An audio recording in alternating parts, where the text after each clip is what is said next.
चलो बच्चों, तो आज हम लोग अकाउंट में सेकंड पार्ट का सेकंड चैप्टर कंटिन्यू करें ना, जिसका नाम है अकाउंटिंग फॉर डिबेंचर। देखो, हम लोग जो डिबेंचर की अकाउंटिंग देख रहे थे, जिसमें हम लोग फाइनल एक्सरसाइज के सम्स देख रहे थे, जिनके अंदर फाइनल एक्सरसाइज में क्वेश्चन नंबर 14 तक के सम्स हमने समझे।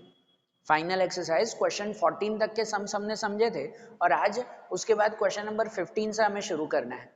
और एक चीज ध्यान दो आप लोग, क्वेश्चन 15 से अब चैप्टर का सेकंड पार्ट शुरू होता है। Second part, second important entries जो है वो शुरू होती है, जो अब हमारी एंट्रीज आएगी रिडीम की एंट्रीज, डिबेंचर के रिडीम्शन की, रिडीम की एंट्रीज अब हमें करनी है। तो पहले थोड़ा ध्यान से समझना, डिबेंचर का रिडीम करना मतलब कि डिबेंचर के पैसे जो है वो डिबेंचर होल्डर्स को वापस दे देना, उसे रिडीम करना कहते हैं ना। हमने पहले ही समझा था कि भाई डिबेंचर जो है वो हमारी लायबिलिटी है। डिबेंचर जो है वो डिबेंचर होल्डर को देते वक्त ही पहले ही ये चीज फिक्स हो जाती है कि कितने टाइम में उनके पैसे वापस मिलेंगे। अगर आप लोग मेरी कंपनी के डिबेंचर खरीद रहे हो, तो खरीदते वक्त ही मैं फिक्स करके देता हूँ कि भाई 5 साल बाद आपको आपके पैसे वापस मिल जाएंगे। 5 साल तक इंटरेस्ट मिलता रहेगा और 5 साल बाद पूरे पैसे वापस। बरोबर ना? डिबेंचर लायबिलिटी होती है ना, पैसे वापस हमेशा करने ही करने हैं, तो वो पैसे वापस करना, उसे सिंपल लैंग्वेज में रिडीम करना कहते हैं। बट डिबेंचर होल्डर को उनके पैसे वापस करना। और रिटर्न कैसे किए जाते हैं? तो वो रिटर्न किए जाते हैं या तो एट पर पे या तो एट प्रीमियम पे। बरोबर? एट पर मीन्स तो ध्यान है ना, एट पर मतलब कहलाता है पूरी वैल्यू, जितने का डिबेंचर है उतने में ही। 100 रुपए का डिबेंचर है तो 100 रुपए ही वापस किए हैं उनको। बरोबर ना? रिडीम जो है या तो एट पर पे किया जाता है या तो प्रीमियम पे किया जाता है। प्रीमियम मतलब ज्यादा में, आपसे मैंने लिए हैं 100 रुपए, लेकिन वापस आपको करूंगा 5 साल बाद 110 रुपए, 10 रुपए ज्यादा प्रीमियम पे वापस करूंगा ना। बरोबर ना? ये पहले ही डिसाइड हो जाता है कि आपको वापस कैसे करना है। रिडीम डिस्काउंट पे नहीं होता, रिडीम जो है वो डिस्काउंट पे नहीं होता, ये चीज ध्यान देना। ऐसे कभी भी नहीं होगा कि मेरी कंपनी चल रही है और आपसे मैंने लिए 100 रुपए और पहले ही आपको बोलो कि 5 साल बाद मैं आपको 80 रुपए वापस दूंगा, डिस्काउंट पे दूंगा, तो आप मेरे कंपनी के डिबेंचर खरीदोगे? बिल्कुल भी नहीं। बरोबर ना? रिडीम डिस्काउंट पे पॉसिबल नहीं है। रिडीम करना है या तो पूरी वैल्यू पे वापस करो, कंपनी या तो पूरी वैल्यू पे वापस करती है या तो वैल्यू से ज्यादा अमाउंट देती है, कम अमाउंट कभी भी कंपनी देती नहीं है, ये चीज माइंड में रखना। और आपको जो सम्स आएंगे ना, वो सम कैसे आएंगे, एग्जाम में भी इस रिडीम के सम काफी पूछे जाते हैं। सम कैसे पूछे जाते हैं? आपको हमेशा सम में दो सिचुएशन होगी, इश्यू कैसे किया है और रिडीम कैसे किया है। बरोबर? कितने में इश्यू किया और कितने में रिडीम किया, वो भाई समझो इश्यू किया एट पर पे, एट पर मतलब पूरी वैल्यू ही 100 रुपए पे इश्यू किया और रिडीम भी 100 रुपए पे किया, तो इश्यू की अलग एंट्री करते हैं, रिडीम की अलग एंट्रीज करते हैं। बरोबर ना? या इश्यू किया हो डिस्काउंट पे, रिडीम किया हो पूरी वैल्यू या प्रीमियम पे, इश्यू किया हो प्रीमियम पे, रिडीम किया हो एट पर या एट प्रीमियम पे, कोई भी सिचुएशन आएगी ना, आपको हर सम में अब इश्यू कैसे किया है और रिडीम कैसे कर रहे हैं उन दोनों की एंट्रीज होगी। और इसलिए मैंने वो रूल्स पहले लिख दिए हैं कि इश्यू कैसे किया है उनकी सिचुएशन, बरोबर, और 5 साल बाद या 6 साल बाद रिडीम कैसे कर रहे हैं वो रिडीम की सिचुएशन। समझ आ रही है बात? ये रूल्स फिक्स याद रख लेना, अब हर जर्नल एंट्री में यही रूल्स करने हैं, सिर्फ अमाउंट चेंज होगी आपकी। ऑलमोस्ट अब आगे के चैप्टर में यही एंट्रीज ही हमें करनी है, भाई इश्यू कैसे किया है हमने और उसके सामने रिडीम कैसे किया है। ये रूल्स ध्यान देना कि समझो इश्यू करते वक्त, आज समझो 2021 में अगर मैं इश्यू कर रहा हूं तो उस वक्त ये एंट्री करेंगे, और 5 साल बाद 2026 में मैं रिडीम करूंगा, वापस करूंगा पैसे, उस वक्त की ये एंट्री होगी। बरोबर? तो इश्यू कैसे किए हैं उसकी 3 सिचुएशन होती है, या तो इश्यू किया एट पर पे, इश्यू करना मतलब मैंने आपको डिबेंचर दिए, आपने मुझे पैसे दिए, बरोबर ना? मैंने आपसे पैसे लिए हैं, वो इश्यू करना हुआ ना। और रिडीम करना मतलब आपके पैसे मैंने आपको वापस दे दिए। तो इश्यू एट पर पे भी होता है, एट पर मतलब पूरी वैल्यू, आपसे मैंने 100 रुपए पूरे लिए हैं, बरोबर। या इश्यू एट डिस्काउंट पे भी होता है कि चलो 100 रुपए का डिबेंचर है, 90 रुपीज आपसे लिए हैं, या आगे हमने देखा है ना 90 रुपीज, डिस्काउंट पे भी इश्यू होता है। या तो इश्यू एट प्रीमियम भी होता है, मतलब आपसे मैंने 100 की जगह जो है वो 120 रुपए भी लिए हैं, ऐसा भी पॉसिबल है। बरोबर?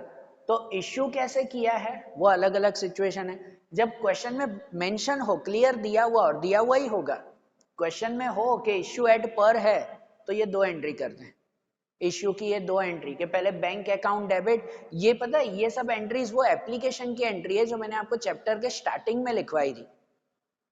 चैप्टर के स्टार्टिंग में ही एप्लीकेशन की 3 बेसिक एंट्रीज आप लोगों को लिखवाई थी, ये वही एंट्री होती है। इश्यू मतलब भाई स्टार्टिंग में पैसे मिले और उसके हमने कैपिटल में ट्रांसफर किया, बस बराबर समझो। इश्यू एट पर है तो वही पहले एप्लीकेशन के पैसे मिले, bank account debit to 10% debenture application allotment साथ में ही, क्योंकि इसमें इश्यू एक साथ ही करेंगे, इंस्टॉलमेंट नहीं होगी, तो इसलिए डिबेंचर एप्लीकेशन नहीं, debenture application slash allotment account लिखेंगे। और जो पैसे मिले उसमें अगर कुछ रिटर्न करना हो तो ठीक है, इसमें ऑलमोस्ट रिटर्न का नहीं आएगा, लेकिन जो भी पैसे मिले फिर वो हम लोग डिबेंचर में ट्रांसफर कर रहे हैं। मतलब एंट्री करते हैं कि 10% debenture application allotment account debit to 10% debenture account. अगर एट पर हो तो ये एंट्री, अगर एट डिस्काउंट हो, डिस्काउंट पे इश्यू किया है, तो एंट्री करते हैं bank account debit to 10% debenture application allotment, पहले जितने मिले फिर उसको हमने कैपिटल में ट्रांसफर किया, मतलब डिबेंचर में ट्रांसफर किया, 10% debenture application allotment to 10% debenture. पता नहीं ये 10% मतलब तो सम के हिसाब से होता है, जैसे परसेंटेज हो। पहले पैसे मिले उसको डिबेंचर में ट्रांसफर किया और उस वक्त डिस्काउंट कितना दिया वो डिस्काउंट इसके साथ ही, अगर डिस्काउंट हो तो ये 2 एंट्री तो सेम रहेगी, उसके साथ discount, discount on debenture account debit to 10% debenture account, बराबर। या अगर एड प्रीमियम है, प्रीमियम पे इश्यू किया है तो ये एंट्री करेंगे, पहली 2 एंट्री तो सेम ही रहेगी सब में, पहले पैसे मिले bank account debit to 10% debenture application and allotment account, फिर उसको डिबेंचर में transfer 10% debenture application allotment to 10% debenture, और उसके बाद बाकी का प्रीमियम में transfer 10% debenture application allotment to security premium reserve account. ऐसा ना, कैसे इश्यू किया है वो सिचुएशन क्वेश्चन में रीड करना और उनके हिसाब से इन 3 में से कोई एक एंट्री करनी है जैसे हमने इश्यू किया हो, ठीक है। ये रूल अच्छी तरह से लिख लेना, माइंड में रखना। एट पर पे है तो कोई प्रॉब्लम नहीं, अगर एक डिस्काउंट पे है मतलब 100 का डिबेंचर समझो 90 में दिया है तो बैंक अकाउंट में लिखेंगे 90 रुपीज, 90 रुपीज मिले पहली एंट्री में। दूसरी एंट्री जहां पर भी डिबेंचर लिखा हो उस पर तो पूरी अमाउंट लिखते हैं, इसमें पूरे 100 रुपए और बाकी डिस्काउंट के 10 रुपए, बराबर ना। इसमें 100 रुपए डिस्काउंट के 10 रुपए और यहाँ पहले बैंक में जो डिस्काउंट के साथ 90 रुपीज।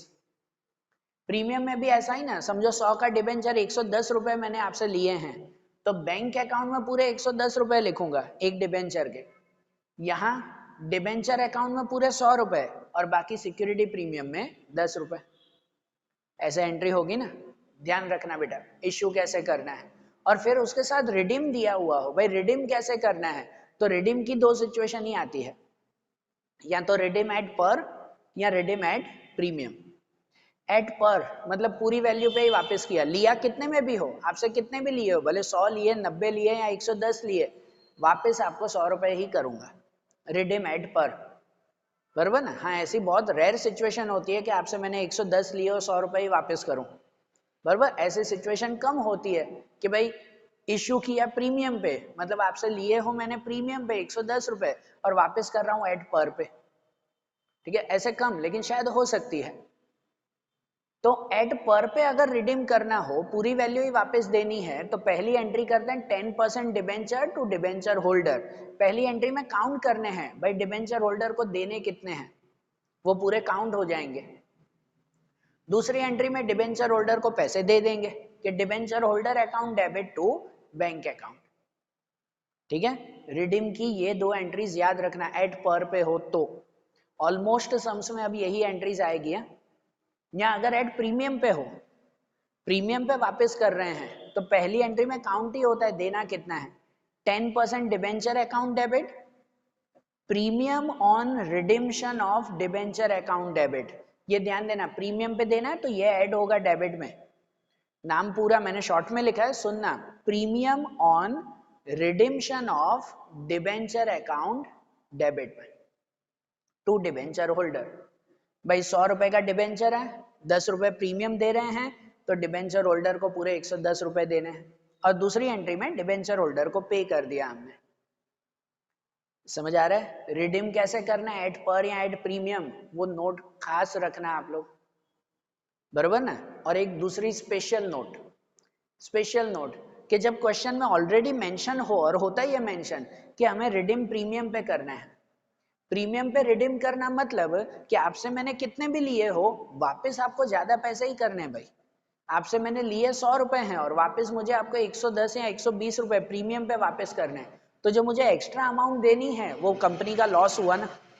आपसे मैंने लिए 100 रुपए, वापस मैं 110 रुपए कर रहा हूँ और इंटरेस्ट दूंगा वो अलग, तो एक तरह से तो कंपनी का लॉस हुआ ना।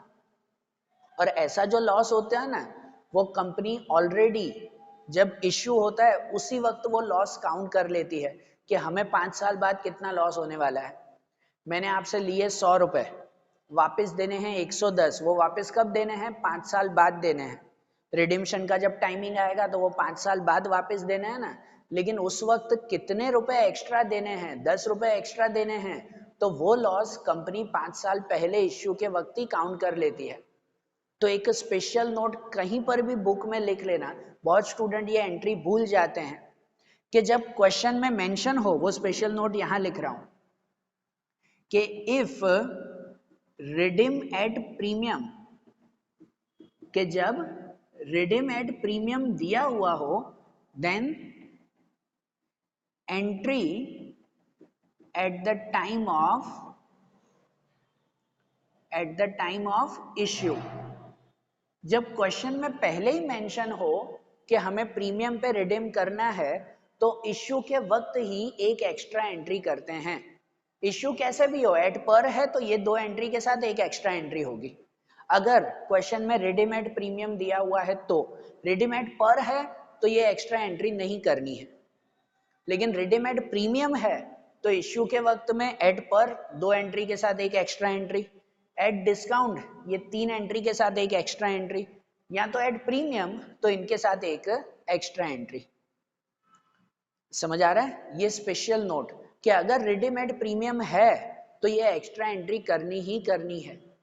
ठीक है, स्पेशल नोट करके लिख देना। वो एक्स्ट्रा एंट्री कौन सी, कि हम लोग लॉस गिनेंगे कि 5 साल बाद उन्हें ज्यादा पैसे देने हैं, वो लॉस की, जिसमें गिनते हैं कि loss on issue of debenture account debit, loss on issue of debenture account debit to premium on redemption of debenture account, to premium on redemption of debenture account.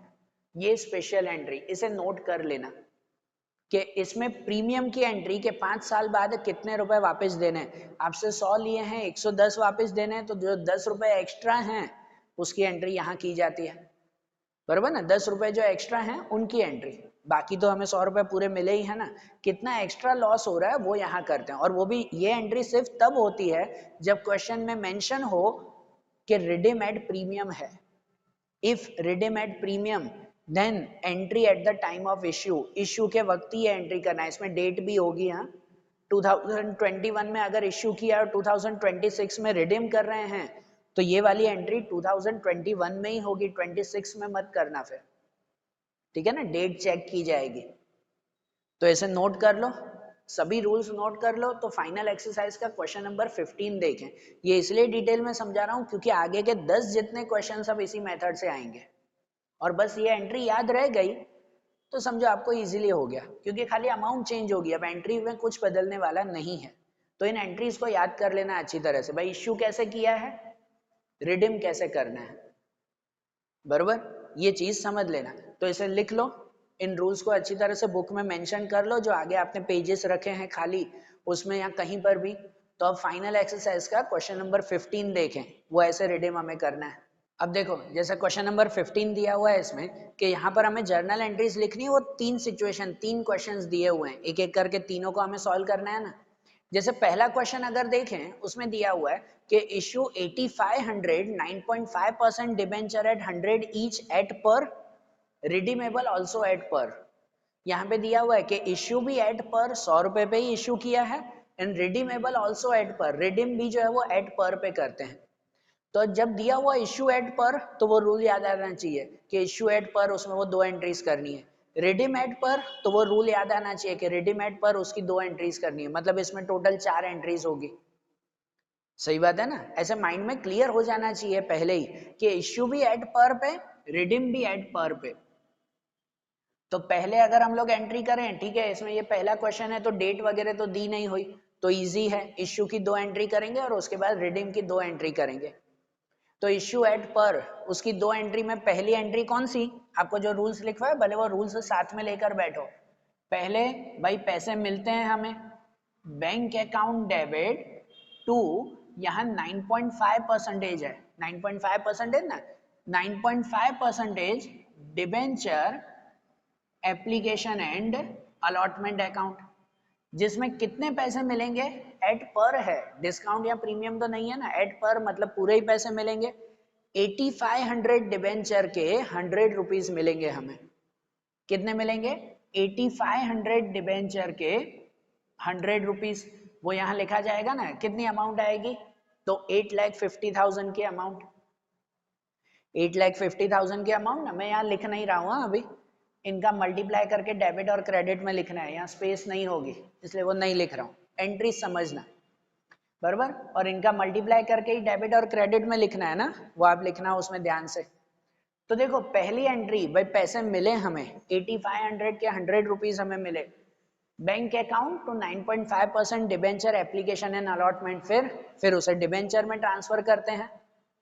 जो पैसे मिले तो वो डिबेंचर में ट्रांसफर के 9.5% debenture application and allotment account debit to 9.5% debenture account, जिसमें पूरे ही transfer करेंगे ना, कोई डिस्काउंट प्रीमियम तो है नहीं, पूरे ही ट्रांसफर होंगे 8500 के 100 रुपीज बराबर, 8,50,000 वो भी यहाँ पे आ जाएगा ना डेबिट और क्रेडिट में। ठीक है, ये इश्यू की 2 एंट्री हो गई। अब इश्यू के साथ रिडीमेबल ऑल्सो एट पर, रिडीम भी एट पर पे ही करना है, तो अब रिडीम की 2 एंट्री करेंगे ना, जो आपको रूल्स में लिखवाई थी वैसे।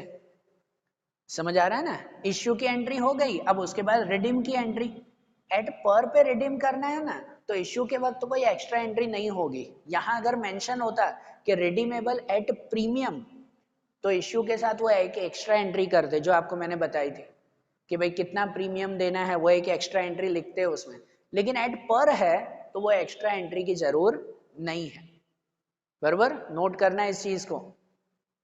तो सीधे एट पर की एंट्री करेंगे कि 9.5% debenture account debit to debenture holder account,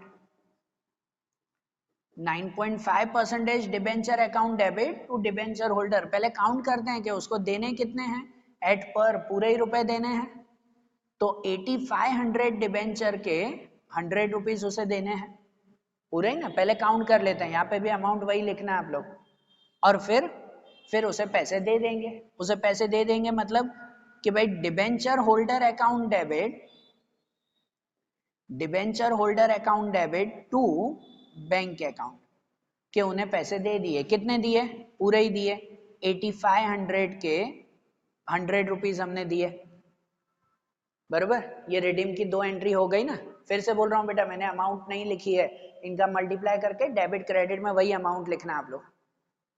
तो देखो ये पहली एंट्री हुई ना, इश्यू एट पर, रिडीम ऑल्सो एट पर, बराबर। आपको एंट्री, जर्नल एंट्रीज ही याद करनी है, अमाउंट खाली बदलेगी, जर्नल एंट्री थोड़ी बदलने वाली है।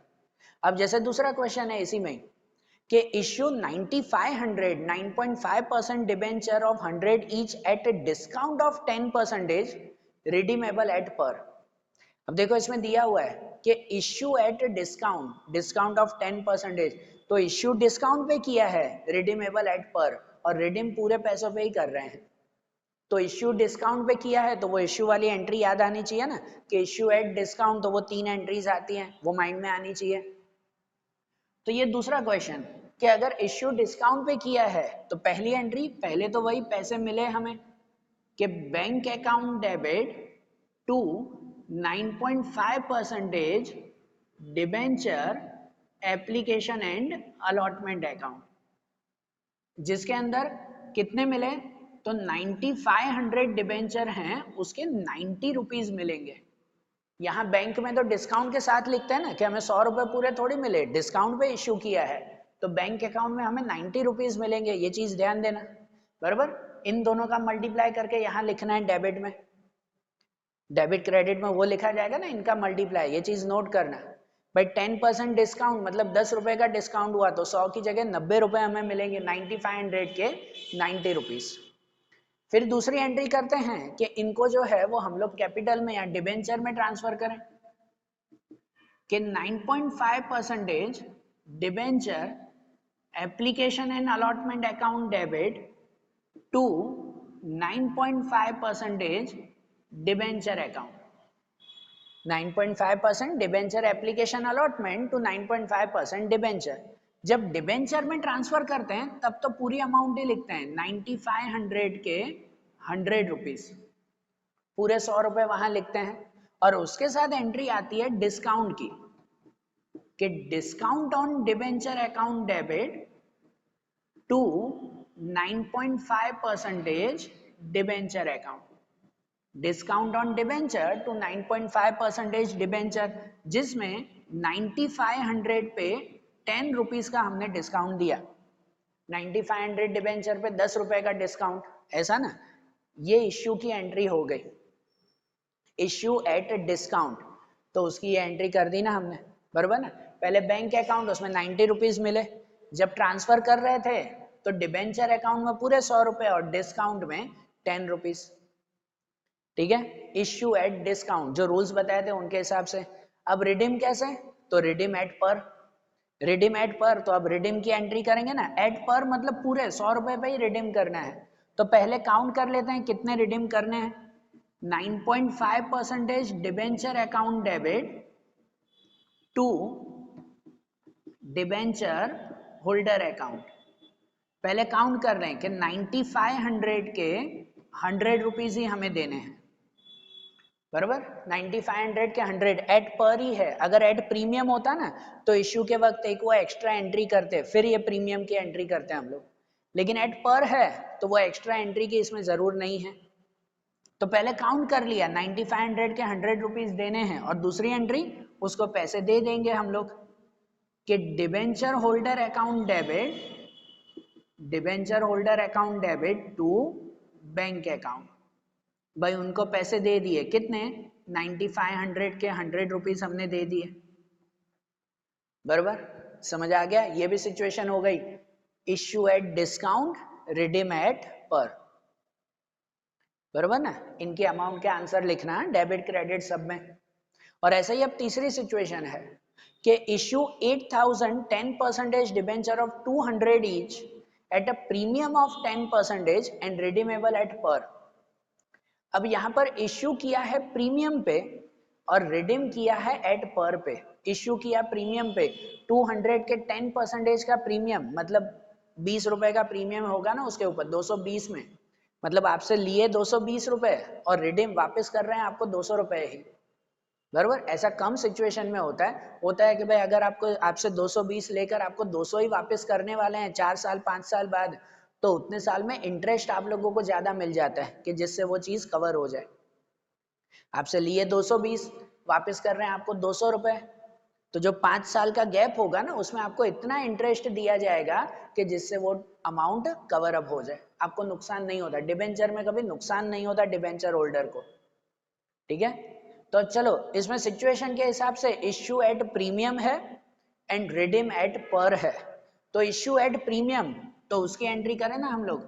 अगर प्रीमियम पे इश्यू किया है तो सबसे पहले भाई पैसे मिले, बैंक अकाउंट डेबिट टू 10%, इस पे 10% है, debenture application and allotment account, 10% के डिबेंचर है ना। कितने डिबेंचर, 8000 डिबेंचर हैं 220 रुपए के हिसाब से, तो यहाँ पे 8000 मल्टीप्लाई 220 हो जाएगा ना, 8000 मल्टीप्लाई 220, 17,60,000 कुछ होगा इसमें, बराबर। इनका मल्टीप्लाई करके अमाउंट लिखनी है। पहले इसके पैसे मिले प्रीमियम पे, पैसे मिले फिर उसको डिबेंचर में ट्रांसफर करते हैं हम लोग, कि 10% debenture application and allotment account debit to 10% debenture account, जिसमें कितने, इसमें ट्रांसफर करते वक्त फेस वैल्यू पूरी वैल्यू ही ट्रांसफर करते हैं, 8,000 के 200 रुपीज ट्रांसफर करेंगे हम लोग, ठीक है, 8,000 के 200 वो ट्रांसफर होंगे यहाँ पे, और फिर उसके साथ बाकी का प्रीमियम, जैसे इसमें भी था ना ये 100 रुपए और फिर 10 रुपए का डिस्काउंट, तो इसमें इसके साथ बाकी के प्रीमियम बताएंगे कि जहां प्रीमियम में 10% debenture application allotment account debit to security premium reserve account, security premium reserve, जिसमें 8,000 के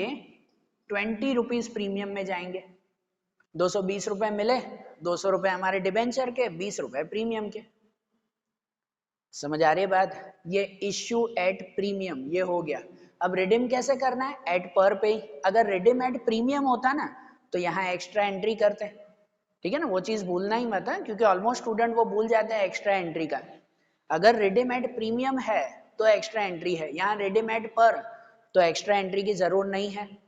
रिडीम एट पर तो उसकी एंट्री वही पहले काउंट करेंगे कितने रुपए देने हैं, कि 10% debenture account debit to debenture holder account, जिसमें 8,000 डिबेंचर के 200 ही देने, 220 नहीं 200 ही देने, एट पर है, एट पर पूरी वैल्यू 200 ही फेस वैल्यू, प्रीमियम नहीं देना है उन्हें, ठीक है। तो 200 8,000 के 200 देने, और दूसरी एंट्री डिबेंचर होल्डर को पैसे दे देंगे कि debenture holder account debit to bank account, उन्हें पैसे दे दिए, कितने दे दिए, तो 8,000 के 200 ही पूरे दे दिए, बराबर।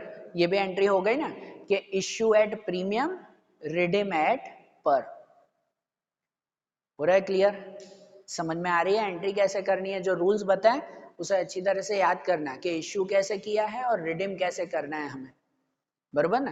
तो देखो आज जैसे ये एंट्री देखी ना क्वेश्चन नंबर 15 की, इसे अच्छी तरह से लिख लो, समझ लो।